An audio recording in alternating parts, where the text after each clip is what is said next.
साथियों, आप सभी का विजन ज्ञान के प्लेटफॉर्म पर स्वागत है। इस वीडियो में हम लोग भारतीय लोक नृत्य अर्थात फोक डांस के बारे में चर्चा करेंगे, जो कि यह परीक्षा के दृष्टिकोण से काफ़ी महत्वपूर्ण है और हर परीक्षा में इससे एक ना एक प्रश्न पूछता जरूर है कि भारतीय लोक नृत्यों को मिलाने के लिए किस राज्यों से वो संबंधित है। तो इसके बारे में हमें जानकारी होनी चाहिए। चूँकि यह वीडियो जो है थोड़ा सा यह टॉपिक लंबा है, इसलिए इस वीडियो को हम लोग 2 पार्ट के अंतर्गत करेंगे और यह इसका पहला पार्ट है। तो इसको प्रारंभ करते हैं। सबसे पहले हम लोग थोड़ा सा लोक नृत्य के बारे में थोड़ी सी चर्चा कर लेते हैं, उसके बैकग्राउंड के बारे में। तो प्राचीन काल से ही भारत में लोक नृत्य की समृद्ध परंपरा रही है। प्राचीन भारत में नृत्य जो है यह प्रायः उत्सवों के अवसरों पर संपन्न किए जाते थे और यह परंपरा आज भी अनवरत जारी है। जैसे कि शादी विवाह के मौके पर या किसी बच्चे के जन्म के अवसर पर या धार्मिक अनुष्ठान के अवसर पर, तो इत्यादि अवसरों पर यह किया जाता रहा है और आज भी होता है। तो लोक नृत्य जो है या जो फोक डांस है, यह और आम आदमी के बीच निकट का संबंध है। इसके सभी रूप जो होते हैं वो कदाचित अपरिष्कृत होते हैं, मतलब बहुत ज़्यादा परिष्करण इसमें नहीं होता है। क्यों? क्योंकि ये आम लोगों के द्वारा किया जाता है और इसका कोई प्रशिक्षण इनके द्वारा नहीं लिया जाता है। इसकी सादगी में अद्भुत शक्ति होती है जो बरबस ही लोगों को अपनी ओर आकर्षित करती है। और अपनी स्थानीय विशिष्टता रखते हुए लोक नृत्य जो है वो जनमानस को अपने बहुआयामी विशिष्टताओं में इस प्रकार ढक लेती हैं कि लोग इससे मुग्ध हो जाते हैं। दरअसल लोक नृत्य या जो फोक डांस है कि उल्लास के प्रत्येक स्वरूप को और व्यक्ति के मनोभावों को अपनी शारीरिक और सांगीतिक अभिव्यक्तियों में रूपांतरित कर लेने की अद्भुत कला होती है। तथा इसके अलावा जो फोक डांस होते हैं इसमें स्थानीय रीति रिवाजों एवं परंपराओं की झलक दिखाई पड़ती है और इसी के अनुरूप, मतलब जिस रीजन का ये फोक डांस होता है वहाँ पे कैसा कल्चर है और क्या परंपराएं वहाँ पे हैं, क्या ट्रेडिशन है, उसके अनुरूप उसमें देखेंगे जो कलाकार पार्टिसिपेट करते हैं या जो उसमें कथाएं कही जाती हैं वो वहाँ के लोकल जो रीति रिवाज होते हैं उससे संबंधित होते हैं। तो वहाँ के डांसों में, उस डांस में आप इन चीज़ों को परिलक्षित कर पाएंगे, उनको देख पाएंगे। उल्लेखनीय है कि लोक नर्तक जो होते हैं वो किसी प्रतिष्ठित संस्थान में प्रशिक्षण नहीं लेते हैं और ना ही उन्हें किसी गुरु की जरूरत पड़ती है। और ये लोक नृत्य या जो फोक डांस है ये कई अवसरों पर किए जाते हैं, जिनमें मौसम की अगवानी के अवसर पर, कृषि में नई उपज के अवसर पर, जैसे कि धान की रोपाई जब की जाती है तब भी एक प्रकार का नृत्य और गाना गाया जाता है। इसके अलावा पारिवारिक एवं सामाजिक संस्कारों के अवसर पर, जैसे कि शादी विवाह के अवसर पर या बच्चे के जन्म के अवसर पर या मुंडन के अवसर पर, तो इस तरह के अवसरों पर या धार्मिक अनुष्ठान के अवसरों पर, तो तीज त्योहारों और आराधना अनुष्ठानों के अवसरों पर किया जाता है। इसके अलावा मदन मिलन और जुदाई जैसे अवसरों पर भी इस तरह के लोक नृत्य जो होते हैं, ये फोक डांस जो है ये किए जाते हैं। विशेष रूप से ये उल्लेखनीय है। अब हम भारत में जो कुछ प्रसिद्ध जो फोक डांसेस हैं उनके बारे में चर्चा करेंगे। तो सबसे पहले हम लोग उत्तर भारत के जो फोक डांसेस हैं उनकी चर्चा करेंगे, उसके बाद दक्षिण भारत के जो प्रसिद्ध फोक डांस हैं उनके बारे में देखेंगे। तो सबसे पहले हम लोग उत्तर भारत की बात करें तो उत्तर भारत में सबसे पहला नाम आता है रासलीला का। यह जो रासलीला है यह यदि देखें तो यह कई राज्यों में, जैसे कि उत्तर प्रदेश, गुजरात और मणिपुर, इन राज्यों में यह काफ़ी प्रचलित है। और इसमें इसमें यह संबंधित किससे है? तो यह भगवान श्री कृष्ण की लीलाओं पर आधारित यह जो लोक नृत्य है यह संस्कृत का उदात्त रूप है। इसमें गोप और गोपियां परंपरागत वेशभूषा में नृत्य करते हैं और इस नृत्य में राधा कृष्ण बने पात्रों की जो मुख्य भूमिका जो होती है वो मुख्य होती है। तथा यदि उत्तर प्रदेश की बात करें तो यह उत्तर प्रदेश के गोकुल, मथुरा, वृंदावन में यह काफ़ी लोकप्रिय है। अब बात कर लेते हैं होली नृत्य की। तो होली नृत्य भी जो है यह कई राज्यों में इसको मनाया जाता है, जैसे कि बिहार, उत्तर प्रदेश, राजस्थान, गुजरात, महाराष्ट्र और पंजाब में विशेष रूप से होली नृत्य का आयोजन किया जाता है। यह लोक नृत्य, जैसा कि नाम से पता चल रहा है कि यह होली के अवसर पर इसको किया जाता है। अगला है भांगड़ा नृत्य। तो भांगड़ा नृत्य जो है यह पंजाब से संबंधित है और यह जो भांगड़ा नृत्य है यह वीर रस प्रधान नृत्य है, ठीक है। और इसमें स्त्री और पुरुष दोनों ही पार्टिसिपेट करते हैं और इसकी संगत अर्थात इसमें जो वाद्य यंत्र इस्तेमाल करते हैं उसमें ढोल और नगाड़े का प्रयोग किया जाता है। अगला है गिद्दा नृत्य। तो गिद्दा नृत्य भी जो है यह पंजाब से संबंधित है। इसके लिए यह विशेषता, इसको याद रखिएगा कि यह मुख्य रूप से इसमें स्त्रियां ही पार्टिसिपेट करती हैं और यह मेनली जो मांगलिक अवसर होते हैं उस अवसरों पर यह गिद्दी नृत्य किया जाता है। अब बात कर लेते हैं छऊ नृत्य के बारे में। तो यह जो छऊ डांस है यह काफ़ी महत्वपूर्ण है और यह 3 राज्यों में मुख्यतः इसको परफॉर्म किया जाता है। कौन कौन से? बंगाल, उड़ीसा और झारखंड। और छऊ नृत्य के बारे में एक चीज़ और याद रखिएगा कि यह क्या है? मार्शल आर्ट है। डांस का मार्शल आर्ट फॉर्म अर्थात युद्ध कला से संबंधित नृत्य है यह। और इसके अलावा यह जो 3 राज्यों बंगाल, उड़ीसा और झारखंड में इसको आयोजित किया जाता है, इन तीनों राज्यों में इसके अलग अलग नाम हैं। जैसे कि बंगाल में इसे पुरलिया छऊ के नाम से जानते हैं, तो उड़ीसा में मयूरभंज छऊ के नाम से जानते हैं और झारखंड में सरायकले छऊ के नाम से जानते हैं। इसके अलावा इसकी खासियत एक और है कि जो बंगाल का पुरलिया छऊ है और झारखंड का सरायकल छऊ है, यहाँ पर इसमें इस नृत्य में जो कलाकार होते हैं वो मुखौटे का प्रयोग करते हैं, जबकि जो उड़ीसा में जो मयूरभंज छऊ होता है वहाँ पे मुखौटे का प्रयोग नहीं करते हैं। तो इस चीज़ को बहुत ध्यान से याद रखिएगा कहाँ पे मुखौटे का प्रयोग होता है और कहाँ पे नहीं होता। तो केवल उड़ीसा का जो मयूरभंज छऊ वहाँ पे मुखौटे का प्रयोग नहीं होता, क्योंकि जो इससे परीक्षा में प्रश्न बनता है वो छऊ नृत्य के संबंध 2-3 कथन दे देता है, या आपको मिलाने के लिए तीनों स्टेट दे देगा और मिलाने के लिए कि किस स्टेट में इसको किस नाम से जानते हैं। तो बंगाल में पुरलिया छऊ, उड़ीसा में मयूरभंज और झारखंड में सरायकल छऊ। या कथन के रूप में दे सकता है कि उड़ीसा के मयूरभंज छऊ में जो है वह मुखौटे का प्रयोग किया जाता है। तो यह कथन क्या हो जाएगा, गलत हो जाएगा। तो इसलिए याद रखिएगा कि मयूरभंज छऊ में मुखौटे का प्रयोग नहीं होता, बाकी 2 में मुखौटे का प्रयोग होता है। अब प्रश्न उठता है यह किस अवसर पर इसका आयोजन किया जाता है। तो इस नृत्य का जो आयोजन है वो आदिवासी खेतिहार जो होते हैं वो खुशहाली एवं शिकार के समय देवी देवताओं की जब स्तुति करते हैं वो, तो उस स्तुति के अवसर पर इस छऊ नृत्य का वो आयोजन करते हैं या परफॉर्म करते हैं। वर्तमान में यह जो नृत्य शैली है का अस्तित्व जो है धीरे धीरे समाप्त हो रहा है। इसके अलावा इसके संबंध में एक जानकारी और रखिएगा कि 2011 में यूनेस्को के द्वारा छऊ नृत्य को इंटेंजिबल हेरिटेज लिस्ट अर्थात अमूर्त विरासत की सूची में इसको शामिल किया गया है। तो कई बार पूछ लेता है कि किनको, कई सारे दे देगा कि इनमें से किनको किनको यूनेस्को ने अपने इंटेंजिबल हेरिटेज लिस्ट में शामिल किया है। तो छऊ नृत्य को शामिल किया 2011 में। आगे चलते हैं, आगे है चट्टा नृत्य। तो चट्टा नृत्य जो है यह उत्तर प्रदेश से संबंधित है। तो याद रखिए कहाँ से, उत्तर प्रदेश से। और इसमें स्त्री और पुरुष दोनों ही पार्टिसिपेट करते हैं। और यह होता कब है, तो यह प्रायः मेलों में तमाशे के रूप में इसका आयोजन, चट्टा नृत्य का आयोजन किया जाता है। अगला है गढ़वाली नृत्य। तो गढ़वाली नृत्य, गढ़वाली से समझ में आ रहा है क्या, उत्तराखंड से संबंधित होगा। तो यह उत्तराखंड के गढ़वाली क्षेत्र से संबंधित है और यह क्या है, एक सामूहिक नृत्य है। ठीक है, जैसे कि नृत्य क्या होगा, एक एकल होगा, दूसरा सामूहिक। तो यह सामूहिक है, इसमें कई लोग एक साथ परफॉर्म करते हैं और इसे किया कर जाता है। तो इसे खेत कटने के अवसर पर आनंदोत्सव के रूप में इसको संपन्न किया जाता है।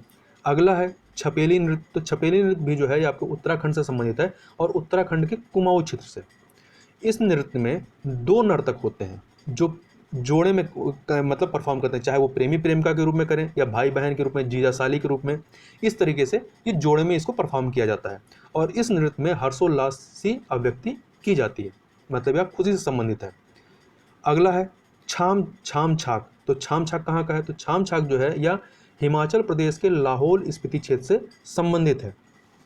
तो यह लामाओं द्वारा, लामाओं जो बौद्ध धर्म से संबंधित होते हैं, तो लामाओं द्वारा किया जाने वाला यह एक अनुष्ठानिक नृत्य है, मतलब धार्मिक यह डांस है। यह भगवान बुद्ध को समर्पित चावर उत्सव जो कि 3 वर्षों में एक बार मनाया जाता है के अवसर पर इस नृत्य को किया जाता है। तो याद रखिएगा छाक जो है यह बौद्ध धर्म से संबंधित है और बुद्ध से संबंधित जो चावर उत्सव होता है 3 वर्ष में एक बार, उस अवसर पर इस नृत्य को परफॉर्म किया जाता है।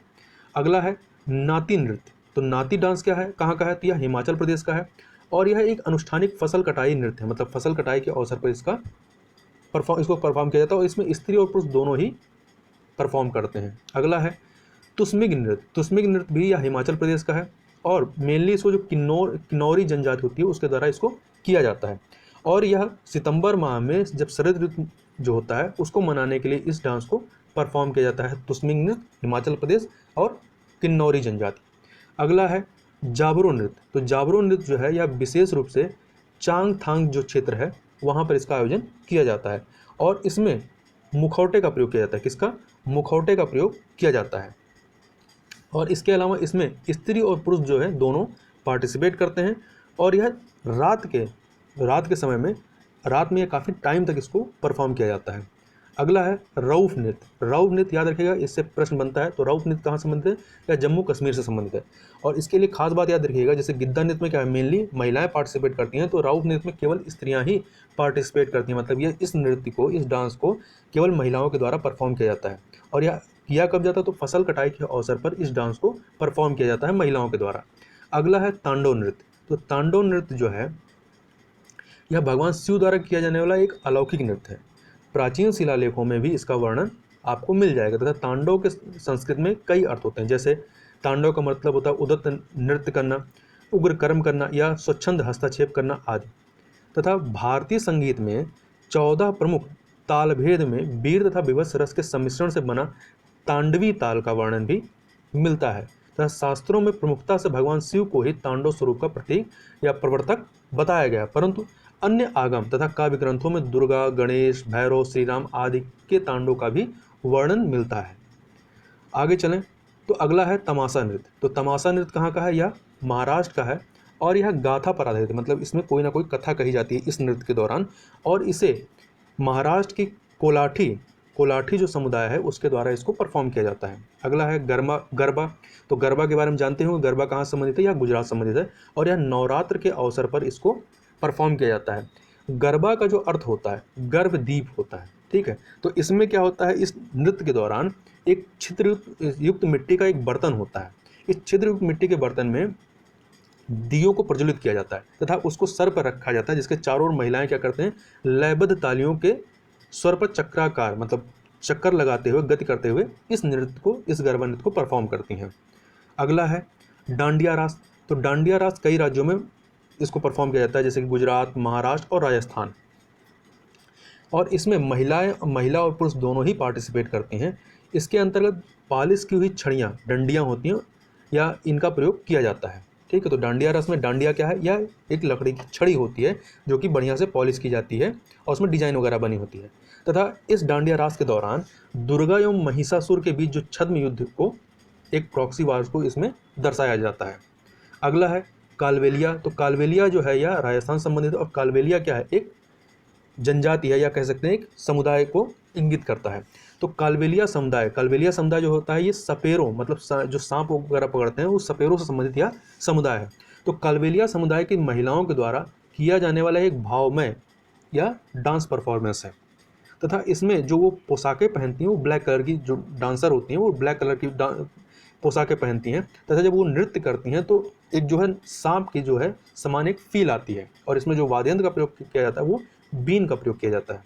तथा इसके बारे में खास बात और याद रखिएगा कि 2011 में छऊ नृत्य को भी 2011 में इसको भी कालबेलिया को यूनेस्को की इंटेंजिबल हेरिटेज लिस्ट अर्थात मानवता की अमूर्त सांस्कृतिक विरासत की सूची में शामिल किया गया था। तो याद रखिएगा छऊ नृत्य को भी शामिल किया गया है इसमें और कालबेलिया को भी शामिल किया गया है।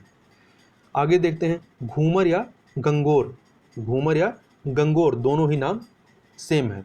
यह राजस्थान में इस डांस परफॉर्म को किया जाता है और राजस्थान की भील जनजाति की महिलाओं के द्वारा इसको किया जाता है। तो कालबेलिया भी महिलाओं के द्वारा किया जाता है और घूमर को भी महिलाओं के द्वारा ही किया जाता है, और वहाँ कालबेलिया समुदाय की महिलाएं करती हैं, यहाँ पर भील जनजाति की समुदाय करती हैं, और इसको नवरात्र के अवसर पर किया जाता है।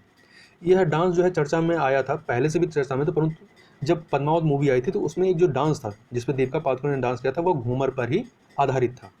इसमें क्या होता है कि महिलाओं को चक्कर खा कर घूमना होता है, मतलब उसमें उनको लगातार चक्कर लगाते रहना होता है, जिससे उनका जो घाघरा होता है वो क्या होता है, उड़ता रहता है। तो उड़ने से जो है एक बहुरंगी जो है थरथराहट जैसे वेव जैसी शानदार एक झलक दिखाई पड़ती है। आगे चलते हैं तरंगमल या तरंगमेल। तो यह आपका गोवा से संबंधित है और यह दो अवसरों पर, एक दशहरा के अवसर पर, एक होली के अवसर पर। तो दशहरा और होली के अवसर पर इस डांस फॉर्म को परफॉर्म किया जाता है और इसमें लड़के और लड़कियां दोनों ही परफॉर्म करते हैं। अगला है चरबा। तो चरबा जो है यह हिमाचल प्रदेश से संबंधित है और यह दशहरे के अवसर पर इसका आयोजन किया जाता है, तथा इसका यह जो डांस परफॉर्म है यह हिमाचल प्रदेश की जो गद्दी जनजाति है, गद्दी जनजाति की महिलाओं के द्वारा इस नृत्य को किया जाता है। तो याद रखिएगा यह भी महिलाओं के द्वारा ही किया जाता है।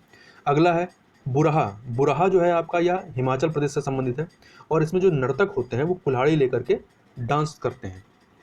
अब हिमाचल प्रदेश के कुछ अन्य नृत्यों को एक बार देख लेते हैं। तो इसमें आपका किन्नौरी नृत्य शामिल है। इसके अलावा नाती जो नृत्य होता है यह अनुष्ठानिक फसल कटाई नृत्य है और इसमें स्त्री और पुरुष दोनों ही पार्टिसिपेट करते हैं। तुस्मिंग, जैसा कि हम लोग पहले ही चर्चा कुछ कर चुके हैं, ये किन्नौरी जनजाति के, हिमाचल प्रदेश के किन्नौरी जनजाति के द्वारा किया जाता है और इसमें स्त्री पुरुष दोनों पार्टिसिपेट करते हैं। इसके अलावा छाम छाक। तो छाम छाक कहाँ का है? तो यह भी हिमाचल प्रदेश के लाहौल स्पीति क्षेत्र के लामाओं द्वारा किया जाता है और यह उनके द्वारा किया जाने वाला अनुष्ठानिक नृत्य है और यह भगवान बुद्ध को समर्पित जो चारवर उत्सव है जो कि 3 वर्ष में एक बार मनाया जाता है, उस अवसर पर इसको किया जाता है। तथा ये छाक है, छाक जो होता है एक विशेष प्रकार की टोपी होती है। अगला है नामगेन। तो यह नामगेन कब होता है? यह हिमाचल प्रदेश का है और शरद के स्वागत के लिए इसका आयोजन किया जाता है। अगला है दादरा जो है उत्तर प्रदेश से संबंधित है और यह अर्धशास्त्रीय हाफ क्लासिकल डांस फॉर्म है यह, और इसमें सेक्सुअल ओवरटोन्स के साथ इस नृत्य को परफॉर्म किया जाता है तथा लखनऊ क्षेत्र के दरबारी नर्तकों में अत्यधिक लोकप्रिय यह रहा है। अब हम यहाँ पे उत्तर प्रदेश के कुछ अन्य जो फोक डांसेस हैं उनको एक बार देख लेते हैं, उनके नामों को। तो झूला उत्तर प्रदेश से संबंधित है, नौटंकी, दीवारी, कजरी, कुमायूं, नृत्य, जांगर, भाली, झोरा, चैता, छपेली और जद्दा। तो ये क्या है, ये उत्तर प्रदेश से संबंधित आपके फोक डांस हैं। आगे चलते हैं, जतिन या जाट जाटिन फोक डांस। तो यह कहाँ का है, तो यह बिहार के उत्तरी भागों और विशेषता जो मिथिलांचल है वहाँ पर यह काफ़ी लोकप्रिय है। तो इतना याद रखिए कि जाट जाटिन नृत्य कहाँ का है, बिहार का है, और यह जो है प्यार और वियोग से संबंधित है तथा यह पूर्णिमा के अवसर पर किए जाने वाला डांस फॉर्म है। अगला है पैका। तो पैका भी कहाँ का है, या बिहार का है, बिहार के दक्षिणी भागों में इसको किया जाता है। जाट जाटिन उत्तरी भागों में और पैका दक्षिणी भागों में किया जाता है। और सबसे खास बात क्या है कि यह एक डांस का मार्शल आर्ट फॉर्म है, मतलब युद्ध संबंधी यह नृत्य है तथा इसमें जो पैका होते हैं वो लंबे भाले के प्रकार का एक नाम होता है। पैका का मतलब क्या है, लंबे भाले को ही क्या कहा जाता है, पैका कहा जाता है। आगे चलते हैं, बिरहा। तो बिरहा भी आपका बिहार से ही संबंधित है और यह वियोग रस पर आधारित है, मतलब दुख से संबंधित है, और इसमें उन महिलाओं की व्यथा का वर्णन मिलता है जिनके साथी घर से दूर होते हैं, कमाने वगैरह के लिए कहीं बाहर चले जाते हैं। वैसे भी बिहार के अधिकांश जो होते हैं प्रवासी मजदूर बाहर कमाने के लिए चले जाते हैं। यद्यपि नृत्य की इस विधा को पूरी तरह पुरुषों के द्वारा ही प्रस्तुत किया जाता है। तो याद रखिएगा कि इस जो बिरहा जो डांस फॉर्म है इसको पूरी तरीके से पुरुषों के द्वारा परफॉर्म किया जाता है, और इसमें जो महिला पात्र होती हैं उनका भी जो करेक्टर होता है या जो रोल होता है वो पुरुषों के द्वारा ही निभाया जाता है। अगला है झूमर। झूमर जो है यह आपका झारखंड और उड़ीसा से संबंधित फोक डांस है और यह जनजातीय नृत्य है तथा यह वहाँ के फसल कटाई अर्थात हार्वेस्ट फेस्टिवल से संबंधित है। और झूमर नृत्य के जो है दो रूप मिलते हैं, एक जनानी झूमर जो महिलाओं द्वारा किया जाता है, एक मर्दाना झूमर जो पुरुषों के द्वारा किया जाता है। तो याद रखिए कि झूमर जो है झारखंड और उड़ीसा दोनों से संबंधित है। आगे चलते हैं, आगे है जावरा। तो जावरा ये कहाँ पर आयोजित किया जाता है, मध्य प्रदेश का जो बुंदेलखंड वाला क्षेत्र है वहाँ पर इस डांस को परफॉर्म किया जाता है। और कब किया जाता है, तो फसल कटाई के अवसर पर इस डांस को परफॉर्म किया जाता है। इसमें होता क्या है, इसमें सर पर ज्वार से भरी हुई एक टोकरी को संतुलित करके रखना पड़ता है और इसमें जो वाद्य यंत्र होते हैं उनको धमाकेदार मतलब बहुत तेज़ी के साथ बजाया जाता है। अगला है चरकुला। चरकुला जो है यह उत्तर प्रदेश का जो ब्रज वाला क्षेत्र है वहाँ पर इसका आयोजन काफ़ी बड़े स्तर पर होता है और चरकुला का आयोजन होली के अवसर पर होता है। इसमें महिलाएं जो होती हैं वो दीपक रखे हुए किसी पहिए को, मतलब एक पहिया होता है जिसमें क्या होता है, एक दीपक रखा जाता है, उसको सिर पर रख करके डांस करती हैं। तो यह कुछ प्रमुख जो है फोक डांस के बारे में हमने बात की। इससे आगे की जो चर्चा है वो हम लोग अगले वीडियो में करेंगे। तो मिलते हैं नेक्स्ट वीडियो में, तब तक के लिए बहुत बहुत धन्यवाद।